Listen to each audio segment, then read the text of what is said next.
All right, what's up, rockers from all across the world? I'm here on our 2-year anniversary coming up in the Bias Dungeon. Yeah, 2 years. 2 years. 2019. Dang. We're old. 2 years, and we're in the Bias Dungeon, and we're interviewing them again. I'll have the pleasure of them introducing themselves like they did last time. I'm David Silvera. No, I'm Rich. I'm Joe Tabak. Mike Martin. Chris Dorme. David Silvera. Batman. Well, it's been 2 years, dude. It's been 2 years. 2 years since we last sat in here, had a live interview. COVID happened. Spilled beer on my new floor. Piss and puke. So let's talk about 2020, because you guys were the last live band with fans at the Whiskey A Go Go before the whole world ended by China. So do you guys still remember the whiskey and everything, and how was the show, and like how'd you guys like perceived it? Did you think everything was going to shut down the next day?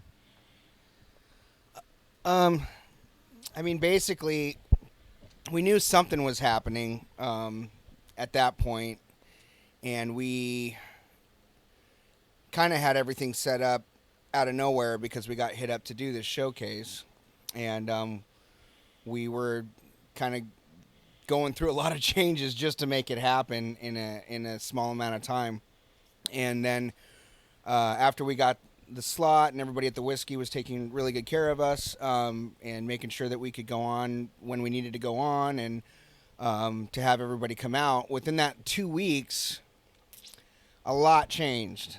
And basically, we were getting calls last minute that everything was going to be locked down the following day, and that nobody was comfortable about coming out. We still had some people that came out, and it ended up paying off in the long run. But it was a Wednesday night, and I think we had something like 300 fans there that came out just for us. And I was there. True story. you were there. So to answer your question, because he's just rambling, there was a lot of uncertainty in the air, right? Like no one knew what was happening. All we knew was that COVID was spreading everywhere, and it was in the United States, and it was all over the states. So we were sitting at the show, and I remember before the show, it was just weird. There was a weird energy in the air and everything, and we weren't sure if anyone was actually going to show up, like for our show on this Wednesday night, when all the news outlets were just reporting, hey, this virus is here. We're on the cusp of a shutdown. It wasn't until I want to say 9 p.m. or 10 p.m. that night when someone came on the news and they were like, yeah, we're shutting down. Everything's shutting down. All the shows are canceled. Everything's closing down. And that's when it became real to us. Now, for the rest of 2020, did you guys have stuff planned out, like concert-wise, tour-wise, or like was that to screwed up your whole 2020 plan for what you guys were going to do? We didn't have like full plans, but we were starting to hash out everything. And depending on what the response was from that show at the Whiskey, that was basically going to be the catalyst behind what our 2020 was going to look like. We had a few shows lined up, and we had to cancel those shows. We were planning on releasing either an album or EP. I don't remember what we decided at that point, but we were hoping to release some new music, and just everything shut down, and there was so much uncertainty that we had no idea what was going to happen next, even for ourselves as a band. And well, a good thing that came out of 2020, like you guys got new management, like that changed a lot of things for you guys. And so let's talk about that new management that you found during 2020 and how they've been helping you, what they've been doing for you, and all that stuff. Absolutely. That was like a blessing in disguise. Through all the darkness of 2020, we ended 2020 on a good note, getting management with Paul and Andy. I mean, they're huge. So they've helped us out a lot. But you guys want to talk about that? I mean, David, here, let me pass this down to you.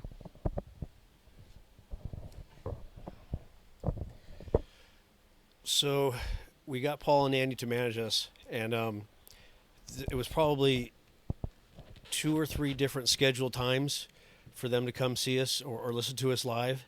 And because of the COVID, they canceled due to kind of fears of catching it themselves. So we ended up renting a studio in LA, SIR Studios, and it was the band, I think 2 or 3 guys helping us set up gear, and Paul and Andy, just the two of them, in a room that probably held, 200 people? Probably. It was a rehearsal stage for a tour. A room that held about 200 people. They're sitting in 2 chairs right in the middle of the room, and we're on stage, and we play for them, just on stage with no one else in the entire room, us 3 crew guys and the 2 managers. And so after, The real American Idol. yes. Absolutely. Yes. The real deal. So they listened to us play, and then they said they wanted to manage us. And, of course, we said, thank you. Let's do it. I mean, we've been trying to get managers. Yeah, Richard was really hesitant. He was like, I don't really trust these guys. They're fucking weird.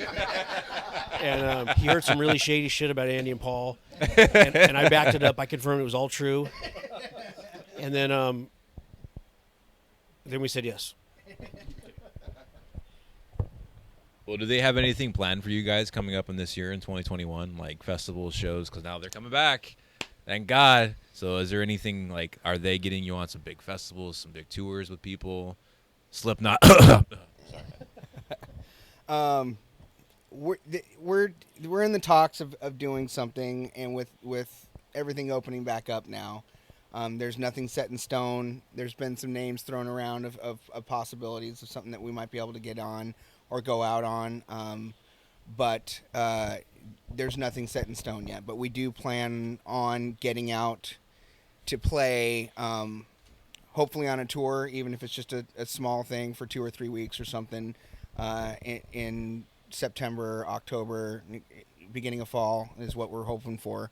And hopefully get out and do at least a couple local things here shortly to try to get our sea legs back. Now, are you guys going to hop on the streaming bandwagon like every band's been doing, like, at least to get some fluidity on there? Are you guys going to think to squeeze out a live performance somewhere? Places are renting out? I'm not sure if we're going to try the streaming thing. Right now, we're really focused on trying to get more music out to people because I know that's what people want. People have been chopping at the bit for more music.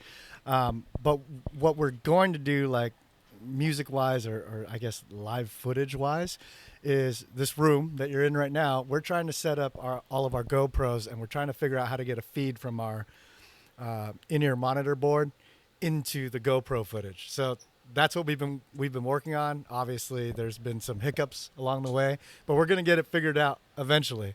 I mean, we got the audio piece of it. Like, we got a snake built for us by our sponsor, Blue Collar Cables. They built a snake for us for all of the inputs of our mics and guitars. So we have that ready. Now we just got to get the GoPro footage and then figure out how to sync all that up ourselves. That would be cool. So you guys are going to do kind of like a live music video for a song then? Is that what you're saying? It's not really a live music video. It's just straight up. We're going to do a rehearsal. We're going to film a rehearsal, record the actual audio from that rehearsal, sync it to the video, and it's basically a live. Yeah. No way. So to answer your question, Not live, but we're recording it live. Last, all right? Mike, what's the answer to the question? Maybe. Good answer. So that's a good segue to talk about how you said you guys have been focusing on new music in this past year. You guys just released a new EP, like your guys' first EP, because you released singles before. Now you dropped your first EP. How come it took a little bit of a while? Well, if you haven't noticed, since the last time 2 years ago, technically we're still biased, but we're breaking into sequence now. So we had some branding changes that came over. We had the songs that we released and were on the radio and that we toured with last time. We had some complications of changing everything over with us to come with us. So we wanted, it was basically management's idea for us to re-release everything under Breaking Into Sequence and add one of our new tracks to go along with it from everything that we've released since the 2 years that we've been a band.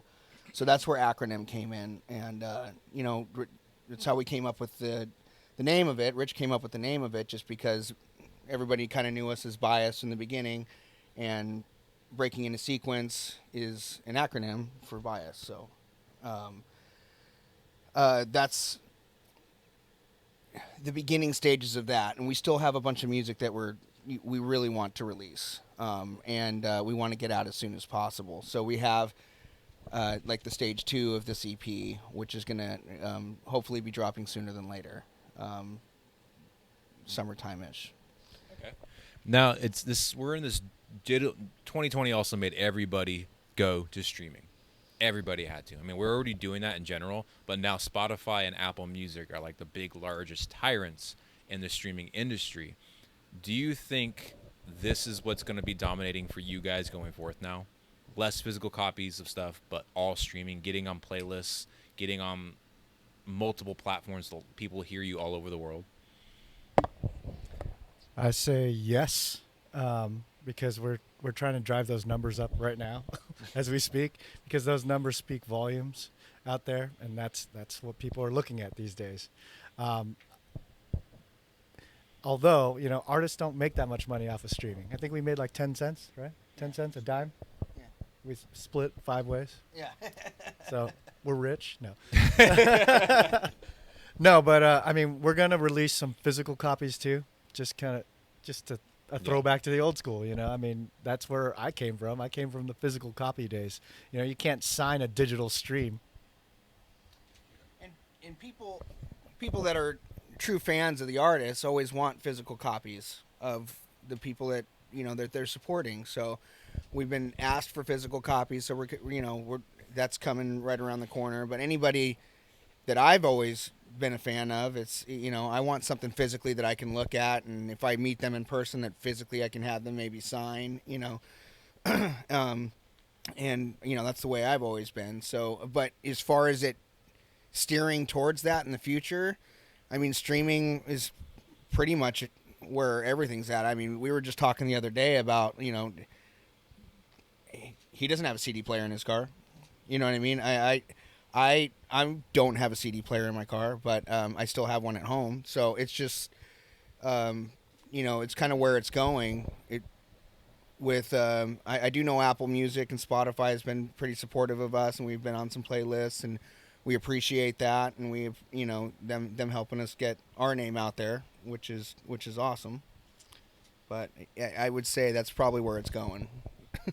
How about also the concept, like the Spotify CEO put out, if you want to make more money, you got to put out more music. And now we're also in a big age of singles. More singles, maybe EPs, less albums. So instead of waiting 4 or 5 years for a band to release an album, they're releasing a single every couple months or an EP every couple months. Is this the same direction you guys are going to take as well? I think it's the whole industry. I mean, that's been going on for a while. It used to be, even with David, I'm sure when he started touring the world, it was just you'd release an album and you go out and tour and support it.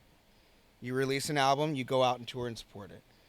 Now, it's the lifespan of everything that you put out is shrinking and shrinking and shrinking and shrinking and shrinking. So putting a full-length album out, especially for a band like us, that's relatively new. We're a baby band, so it's just it doesn't make that much sense for us to actually release a whole album and take our blood, sweat, and tears for the last year of what we've been doing and have it be dead in 90 days. You know what I mean? So it's just, I think that's kind of where it's going. It would be EPs and singles. And I think that's going to go for most bands, even, all the bigger ones. Now, do you feel it's because also the consumer's attention span, listeners' attention span, there's a lot, everyone's so used to getting everything right now. Is that the driving factor for why people are just doing these singles? Like, cool, they released a new single, I'm going to listen to the next single now. As opposed to having a full album listened to, play through, back to cover, they're putting songs on playlists and just listening to playlists and not the whole album anymore. I think that people aren't listening to albums, period. The attention span of music listeners these days is so short that they're just going from single to single. No one's taking the time to listen to an album the way that the artist wants it to be listened to anymore, with the whole track listing and everything. I mean, I still listen to albums that way because I want to hear, what that creative art is, but a lot of kids and a lot of other people aren't. It's like back in the day when you could have like a CD changer and put it on full shuffle. That's how people are listening to music now, and it's really weird to me. But maybe there needs to be a band that comes out that helps bring that back. I don't know. Worldwide ADD. What was that, David? Worldwide ADD. Everybody. Right now, everything right now, all the time. Now, how about always been a hot topic. It's always a topic of discussion. Artists pay from streaming platforms. I did a whole episode breaking down for people to know how much payout from each streaming platform. Ironically, Napster's the highest paying streaming platform, and it's still around. Napster's still around. And the bottom of the barrel is Amazon Music. Spotify was next. I believe Tidal was second place for the highest paying. Right now, Jay-Z's new streaming platform. Then Apple Music, and then Spotify was below that. But like the bassist from Nightwish stopped playing. He quit the band because he was so sick and tired of band play, how much they're getting out of it, and all the work he had to put in. The extra stuff, the extra singles, the extra Patreon accounts, all this extra stuff and effort he has to put in. Do you think artists, especially the rock industry, it's so hard to break out in right now? It's always been hard to. Do you think bands that think like that are forgetting the passion that they got into it, and they're just thinking about the dollar signs? Or do you think the payout needs to be higher for musicians? It's going to be hard no matter what. I don't think they've lost passion. I think they're trying to combine their art of making music along with the business of selling music. I mean, if you're going to be serious about it, you have to consider both. You have to be business-minded and artistic-minded.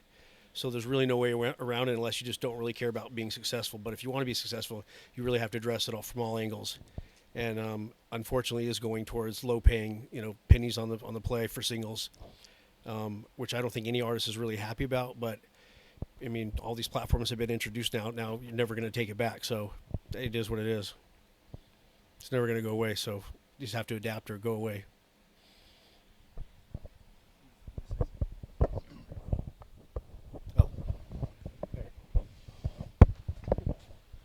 So I think that rock especially right now is dying.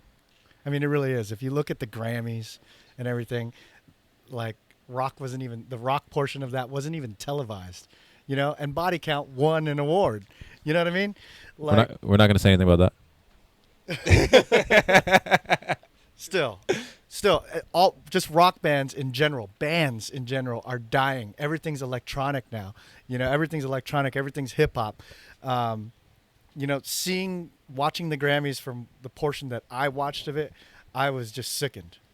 Like there's no bands out there. There's no bands growing up. There's no kids growing up playing instruments anymore. They're just at home on their computer doing, whatever, making electronic beats and all that.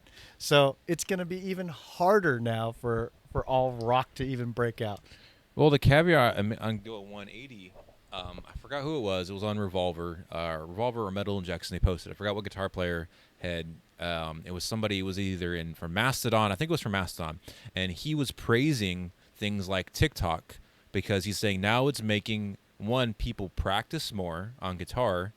Like Kiki Wong out in L.A. She's sponsored by Schecter, and she does all these gnarly guitar covers over hip hop stuff, and it's making people want to practice more because now they're wanting to post it more. You're not just practicing in your room to get better for the sake of getting better. Now you're doing it for the social aspect, for that popularity contest. Do you think that popularity contest is forming new musicians, though? I guess it is, but for all the wrong reasons. Me growing up playing guitar, even yourself playing guitar, learning how to play guitar, you're learning all these other covers so that you can add it to your arsenal and tools, right? Because it's the passion. It's what you love to do. You're not doing it to post it. You know what I mean?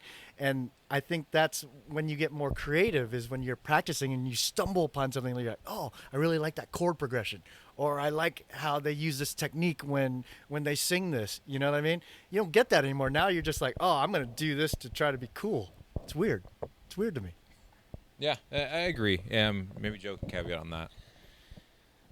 Well, I mean, props to you, because I mean, since 2 years ago when you didn't own a guitar to 2 years now, and it's like we keep up with what you're doing. Like, you've come miles from what you started with, and whether it's because of TikTok or doing live reels on Instagram or doing whatever it is. Maybe. No comment. But I mean, that's where 90% of I watched this whole TikTok thing happen too with my daughter. She started doing it when she was like, Joe's TikTok famous, by the way. yeah, no, my daughter's TikTok famous. He's in the video. Yeah, I'm in a lot of videos. But it started with this Musical.ly thing and switched over to TikTok. But now it's like TikTok's turned into this thing where you can either do live stuff. It's not just like, lip syncing to music or doing silly dances or doing whatever. It's like you can go on there for 3 minutes and just talk about life, and you can have 30,000 followers because that's just what they're into. It's different. But as far as the musicians and being able to post it, I mean, we struggle with that here, of being able to have content to stay current and what people would actually want to see or not see. And we've learned that people want to see the behind the scenes stuff and just rehearsal stuff and know what's going on with life because we can't do that in person anymore, but we are kind of losing that live feel aspect of it. And I think Rich is right as far as why people, with kids playing instruments and music programs, leaving schools and doing stuff. It's just, me, I would give anything just to get back on stage right now and to be interacting with people, whether they're wearing masks or not wearing masks. I don't care. I just, that's where, I feel the best and and I enjoy everything the most, No, I guess another good one would be like, this is a modern age of musicians. Everyone can get a DAW. Everyone can download a plugin. They can get the new Neural DSP. They can get all kinds of different plugins to start doing stuff and not even own an amp and start playing. The economy way of becoming a musician. Do you think this is a plus right now?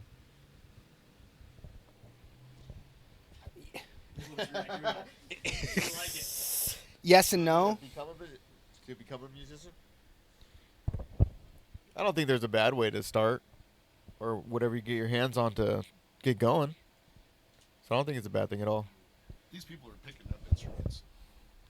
These people are picking up instruments, like Rich said. Most of it's all electronic now. So if it encourages people to start playing guitar, then yeah, I mean, it can't be a bad thing.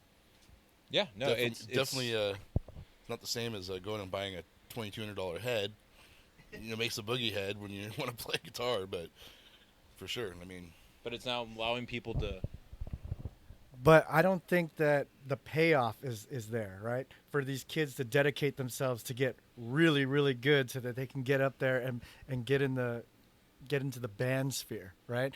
Like the payoff, no one's going to go out there to try to be a musician, hustle their ass off to make, what, $15K, $30K a year, when they can make that on minimum wage, true. And not do anything.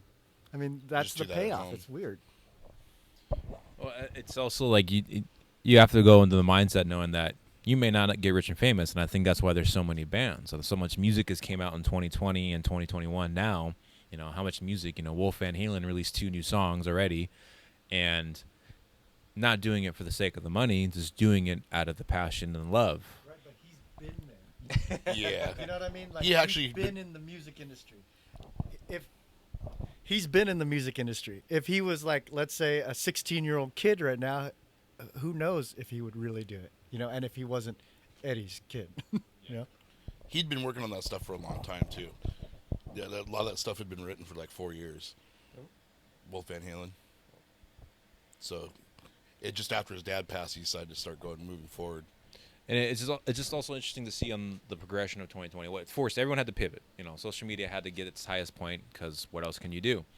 But collaborations happened for the easy way of doing things, like Jared Dines and Howard Jones from Killswitch and their new album they're coming out. Their little fake band or collaboration band Scion.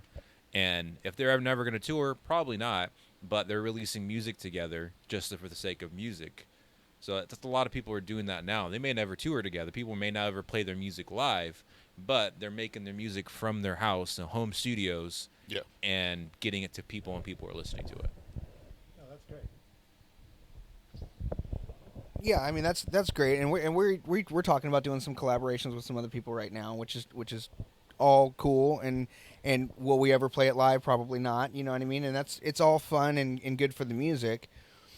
But that's the one thing about this band that I enjoy is that, I mean, most of us have our 9-to-5 jobs that we work every day. We got families, we got kids, we got things that we got to take care of and, responsibilities, but we still make the time to get in this room together and make something. And we make it together. And it's all of our inputs evenly going through across the board and putting it out. And whether we become larger than life or whether, we want to be successful doing it.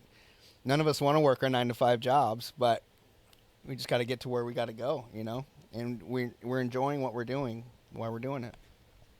Well, you brought up an interesting point on the collab front, because near the end of 2020, you guys just dropped a huge cover, Midlife Crisis from Faith No More. That was a huge, amazing cover. And the fan feedback is amazing on YouTube, especially for the music video. So let's first talk about why you guys chose it. Your love for Faith No More. Obviously, you guys love them, and that's why you chose it. And there's been other artists that have covered it, but when a lot of people do, when they do covers, they cover it exactly. You guys still added your own biased sound with the extra chugs in there to make it a little bit heavier. It was a nice homage to it. So let's talk about why you guys chose Midlife Crisis. Uh-oh, tour story. Story time. Uh-oh. It's going to be puke and piss again. Puke and piss again.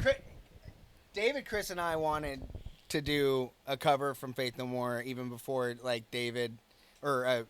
before Rich even came down for his second audition with us here. That's something that we actually were talking about from the get-go. But So let's rewind it way back to when I first started singing, and I heard Faith No More. I heard Epic, right? And the album that Epic came off of was The Real Thing. And I heard that, and that was really my first exposure to melodic vocals, and I really liked his melodic vocals.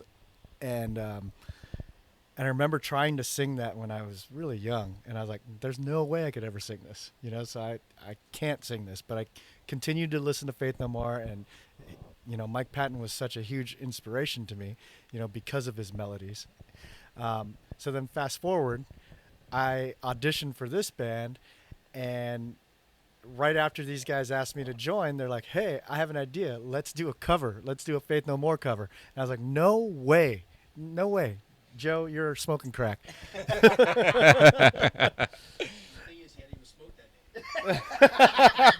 He was smoking and he's sober. Yeah. So I said no. And then we went on tour in September of 2019, and we're driving in the middle of nowhere, and then all of a sudden the live version, the Faith No More live version of Midlife Crisis came on, and it was a little bit faster, and the vocals are a little bit more aggressive, and we were just sitting there bored out of our mind driving, right, for 15 hours or something like that. Yes. Yeah, running out of gas even, right? And it came on, and I was like, I think we can do this. I think we could do this. So I said, okay, let's do it. So we got back from tour, we learned the song, put our little twist on it, and then we were recording that next month. So we decided to lump it into that recording. And originally we were just going to release it as kind of like an Easter egg on our album or EP. And then when we got management, they heard it and they're like, I think you guys should release this because in 2020, at the very end, we were going to release some new music, and they said don't release anything new because there's so much craziness happening around the election, that no one would really pay attention to something new. But if you release something familiar, then people might pay attention. And your cover of Faith No More is familiar enough so that people will know what it is, but you guys added your little twist to it. So release that. And that's when I said, well, if we're going to do that, let's go full circle. Let's remake the entire video too. You know what I mean? So it's a cover song and a cover video. And Matt Zane was able to put that together for us. Now that was an incredible music video. If you guys haven't seen it, it's amazing what you guys did for the homage to it. How long was that music video shoot? It's like 13 hours. It was like 10 and a half hours. I think it was 10 hours and 15 minutes. 4 days. Are we talking real time or COVID time? No, it was.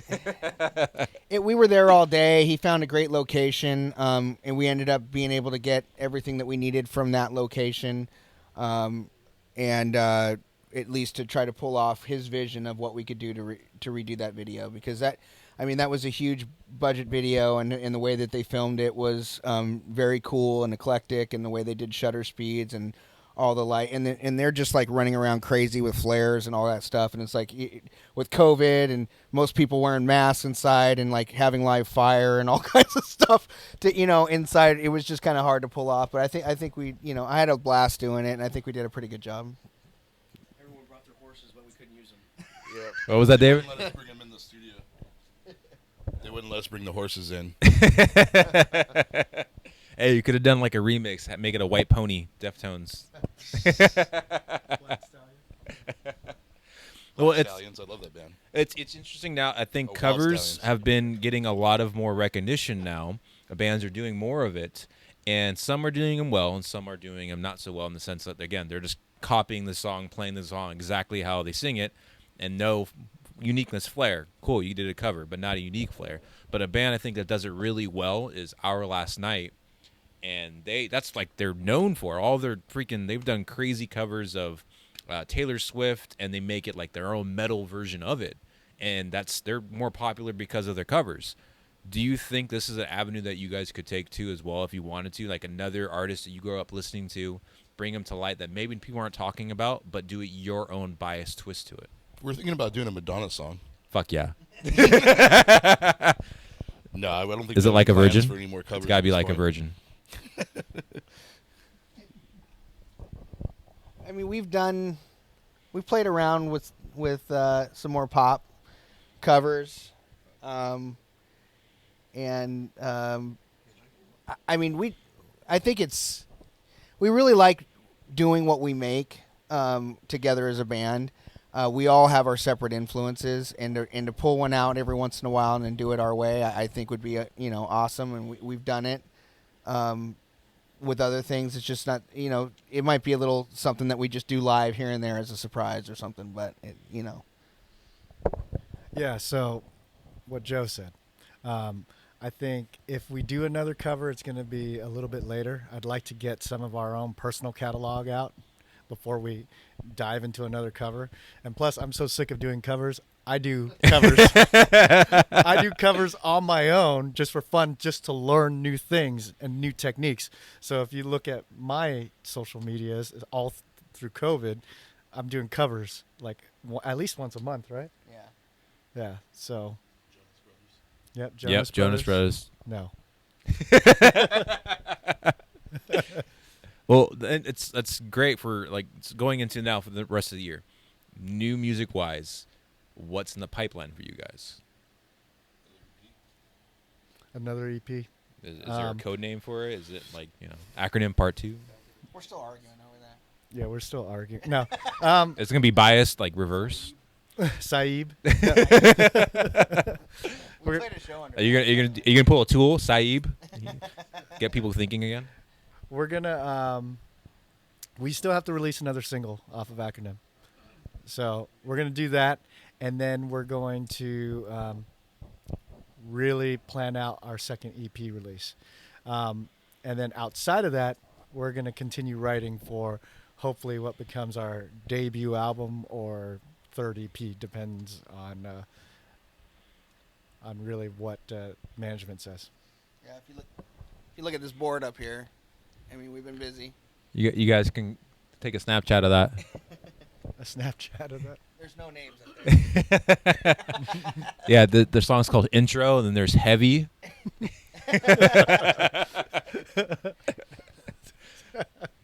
But for now, California is like the last state to allow concerts. West Coast is in general. Are you guys wanting to do a California show, or do you want to have less restrictions and go out to the Midwest and the South and all that good stuff? They're booking shows now. I mean, actually, they're booking shows around here now. I mean, I'm actually playing in a couple of weeks, just right up the street from here. Wayfarer's back open, Tiki Bar's back open. I don't know about like House of Blues or anything like that, but yeah, Sea Legs, all the outdoor stuff. Yeah, I know the smaller venues like that in OC. We have a lot of local venues here for live bands to play. Are going to be easier for bands to do that. Yeah. But for larger It's like- venues, yeah, they're going it's to like be the Golden Voice and what's the other company? they're the Live ones that are going to Nations. have the most restrictions right now, Yeah. especially in California. Like bands are announcing all their new concerts in October and stuff like that. And with these there's going to be social distancing, capacity, and whatnot. Do you guys think you would want to play a Whiskey, like a less capacity show? Absolutely, yeah. I think so. We actually have a show at Brick by Brick in July. What was that? What In show? July, we actually have a Brick by what is it? Brick by Brick. Brick by Brick. Brick. In San Diego, California. So we'll see if that one got like postponed like 3 times now. Yeah, I remember that. It was supposed to be in March of last year. Last year, Yeah. yeah. Hey, we're back in March. But yeah, we're tossing around some ideas, and some people have hit us up about some dates, and I mean, we want to play live as soon as possible. I do anyway, you know. I think we want to play live, but only if it makes sense, right? So, yeah. So we're gonna have to weigh all the options and all the variables just to make sure that that we're doing it correctly. Everybody that comes to the door has to put a thermometer up their butt. What was that? What was that? David's talking a lot about butt stuff lately. Everyone that comes to the door for our show has to put a thermometer gently in their butthole. Hey, that's the most accurate reading. Pull it out, clean it off with their mouth, and read it. That's disgusting. I'm sorry.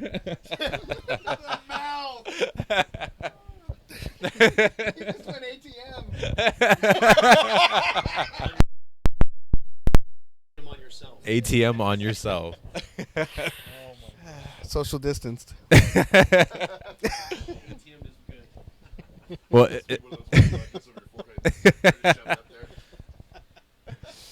well, is there anything huge that you guys want fans to know that because you guys have been keeping things on their lock and key. You surprised everyone with the like, hey, we're not gone. We're just breaking into sequence now. Then Acronym, then Midlife Crisis. Is there anything, another big drop you want people to know about that's going to happen?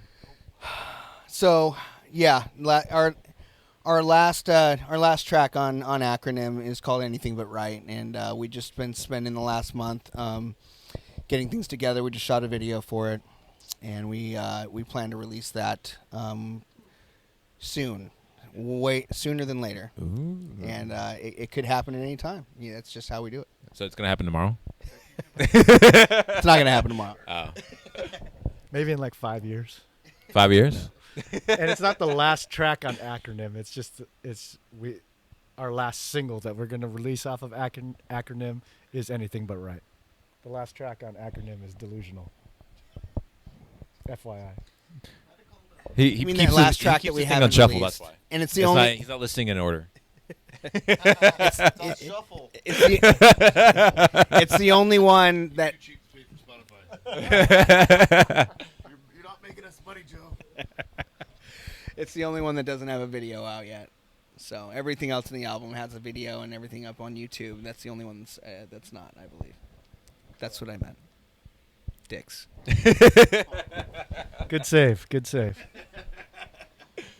Well, I know everyone's going to be looking forward to it. Your fans have already been loving everything you guys have been dropping, and people have been putting comments on everything, when's new music, or like saying stuff like, oh my God, I wish you guys would have more than one single. Now they have the whole EP, great music video, and I know everyone's waiting to listen to new music and see you guys live.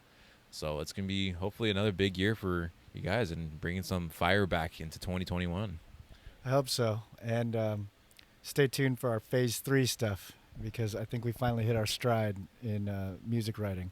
We've kind of like hit this point where we're writing new material, and this new material right here, it's way beyond what we came out with initially. You know, what we came out with initially on Acronym is our phase 1 and phase 2 stuff, and it's good, but I think our phase 3 stuff is like leaps and bounds better. I heard Mike's a bass player now. No? Where'd you hear that? No, we're going to be excited to hear it. Everybody's going to be excited to hear it. Of course, I will talk about it when it comes in there. Always been bumping, always continue to bump. And, man, we're going to be excited for all you guys' new stuff, man. So stay tuned for Bias. Breaking in a Sequence, their new name, their reimagined acronym, EP streaming. Unacronymed bias. Unacronym Biased. Yeah. How biased of you. Yeah. All streaming platforms. And watch their new music video, Midlife Crisis. Be on the lookout for the newest one they're going to be dropping out probably tomorrow, right? Like within a minute. It's out now. No. Thank you guys for watching. Be on the lookout for them. Yeah, check us out at Bias Band OC on Instagram, Twitter, OnlyFans. OnlyFans, Farmers' daughters. Farmers Only. J-Date. Yeah, exactly. Which one's that one? All right, guys. Well, thank you for watching. And always remember, keep the horns up all the time.